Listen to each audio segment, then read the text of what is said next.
Good Saturday morning to you from the Red Rocker. Why are we up on Saturday? This is number 128 because we're old and we get Yeah, old thing. It's not working out. 128. Who's the driver? And I felt compelled to do this one because I wanted to encourage not only the betrayed, but also the unfaithful that you can change. And that's what all of these videos are about. But it's Saturday morning, and in most cases, I know it's not for everybody, in most cases, mom has got this long list of things that need to get done. The house, the kids, practice, groceries. I mean, you name it. You're right. We need to change that. We name it. And you are not on the top of the list. So, but in most guys' minds, what's on the top of the list? Sports, fishing, hunting. Don't look at me. Intimacy. What else? Really? Yeah. Oh, yeah, you're just old. So, not in the morning. And I'm not sure why. In the morning? Society in the morning? in general is. Are you sure? Did you take a survey? He brings home the bacon, and we have to think about. They have to cook it up in a sexy outfit. Do everything else, including the kids, the house, the car repairs. Just Well, no, it's you shouldn't have to do the car repairs. So what I'm trying to say, or the outside of the house too. So is the guy should be doing the that. yard. Yeah, no. Say what you really mean and live by, and what you've taught our boys. Oh, that's what we're talking. Okay. I was trying to be funny. Okay. I know you were.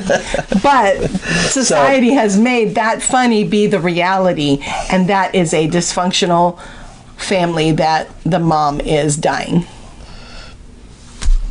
I'm not sure how to follow that one. And enables addiction. Yeah. Hi. Sucks. Doesn't have to be that way. So it can change. The big thing really here is that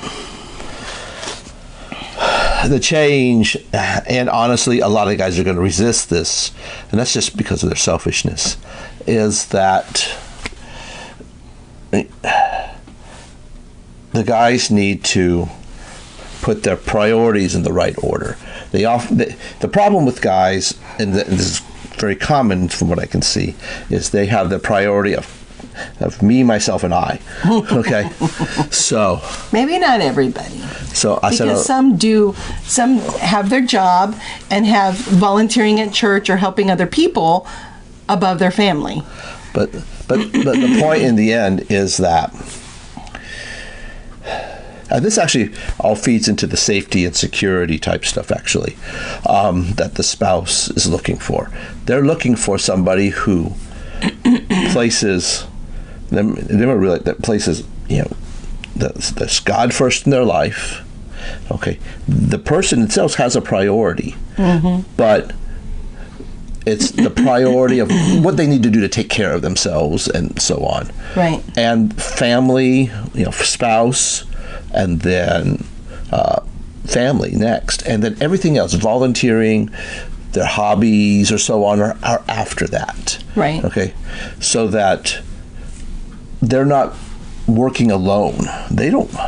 They want to have somebody that is saying, okay, what do we need to do as parents to do with our kids? What do we need to do as a couple for our marriage? Okay. What do I do as an individual to help take care of my spouse? Okay, and a lot of people are like, "Well, what about me? What about me?" And you're right. It is a question about you. The question is what should you be doing about you? Okay, things like going to the doctor and taking care of yourself and eating health and exercising. Okay, those are good things about care. But then when you start getting to beyond, about I like to watch sports. I like to hunt. I like to, go fishing. Those are all things that are not. They are not critical things for you. Just like if your kid gets sick, you should go to the doctor. If you're gaining weight, you should change your diet. Those sort of things. Those are all lumped kind of together.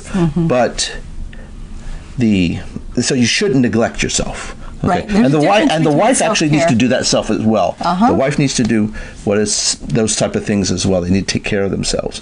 But the purpose of taking care of yourself first is to honor God.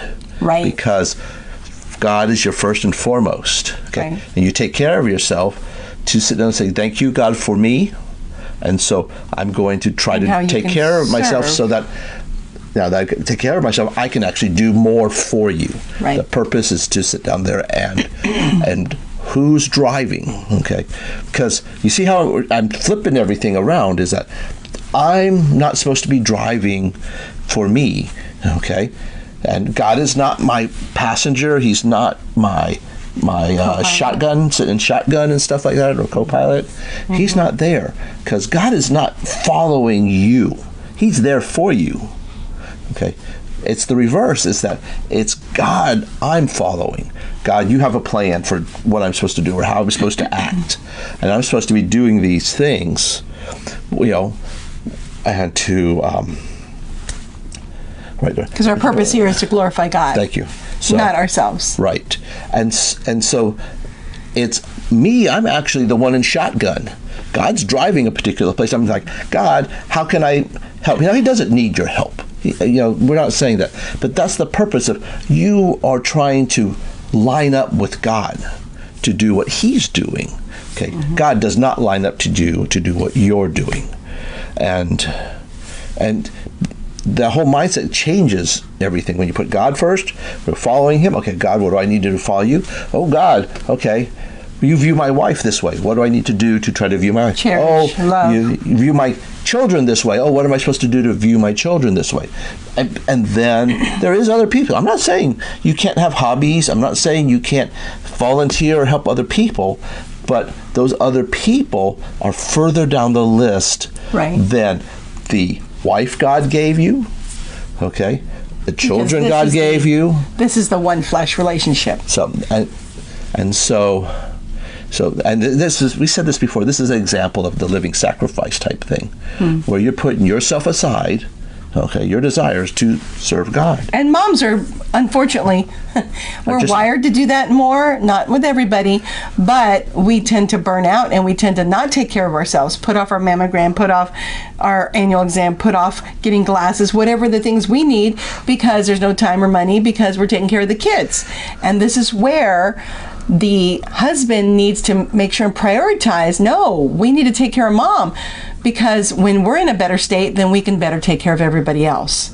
And so we need to take care of our vessels. And right. And people will say, well, what about, the dad saying, doing his own thing to make him better? Here's the catch. It's an attitude issue, is that if I don't get to go fishing or hunting, am I about everybody because I didn't get what I wanted? Okay, see that right there's kind of a key about what your attitude is about stuff and so on. If you kind of look like your teenager when you say they can't go someplace, or your toddler, you can't have a cookie, that should give an indicator. But that's an indicator for both spouses. Is that because one of the things that it displays a lack of comprehension of what the whole situation is. What are priorities in this season? It changes. Because I'm not saying you can't go hunting or fishing. I'm just saying you got to take care of things first. Right. Or if you're planning something, that you get everything else taken care of. Okay, so that way you don't have to. Just that things are covered right at those times. And if you take your kids with you and stuff, that's okay. There's nothing wrong with that. But it would be better for you to take your kids hunting than go hunting with your buddies. So. And we're not saying not to do that, but again, there's a difference between self-care and selfishness, and those are lines that are very distorted, especially when it comes to addiction. Because when it comes to addiction and rebuilding safety for the betrayed, there's, like for us, he didn't have all those other hobbies. He prioritized going with me to midwife appointments and doing things for the kids and going camping as a family. So he didn't have as much. So that's kind of because that was something of mine. Right. Beforehand. Right. So. But that wasn't. So there was less safety. Sorry. You didn't put your do not disturb on. You got to hit the other ones anyway. That was his. He didn't have to kind of dig himself out of the hole as much. I still felt neglected and alone, and that he wasn't as involved because he did have his addiction, but it was that was more an emotional component, right? Where I was present in a lot of things. Okay, I was there at a lot of things, right? But I wasn't necessarily as present as I needed to be, right? But when you have a programmer that's his job, and being at the computer is when he had his porn addiction. There wasn't a lot of they're out and away from the house. Whereas when you have hobbies and other things, that there can be other activities that are part of the addiction. That's a different story, and there's more. Sounds like you're getting way off track. There's more that an addict that has those issues will have to rebuild safety, because then it becomes they're gone at work, or they're gone for the weekend, or they're gone on a business trip. There's more chances of that addiction continuing, whereas for us it was easier. I wouldn't use the word easier. I use the word less hard, but anyway. Yeah, it wasn't easy, but there was less issues to deal with rebuilding safety. And even if your hobbies, I'm going to use the word legitimate, right? It still is an issue you could be, and so on down the line. Right. But let's get back to God. Right. Well, we're done. So, are we? Yeah. Oh. Yeah. You said it all. You're just going to repeat. Yeah, but I just wanted to interject that for those of you that had an addiction that involved other people, other places, there's going to be more work you have to do to rebuild that safety. And if you prioritize Did you just repeat yourself? Spouse and I'm wrapping it up. Okay. Your spouse and kids, that will help her to see that there is change.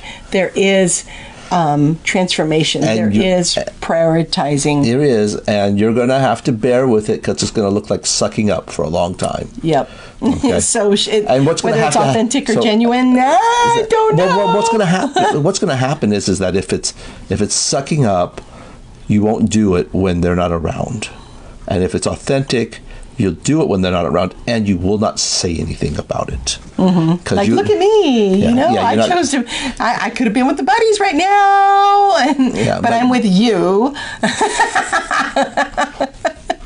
It's a little gross in that example, but the point is that you're trying to build integrity, and integrity is what you do when nobody's looking, and nobody's going to know the difference. Because it will just start coming out naturally. It takes time, but these things will start coming out more natural, less purposely decided as you shift your character. Right. And help rewire your brain to think a little different. So. Okay. Have a good one. Alrighty. Ooh, you want me to do it? Okay.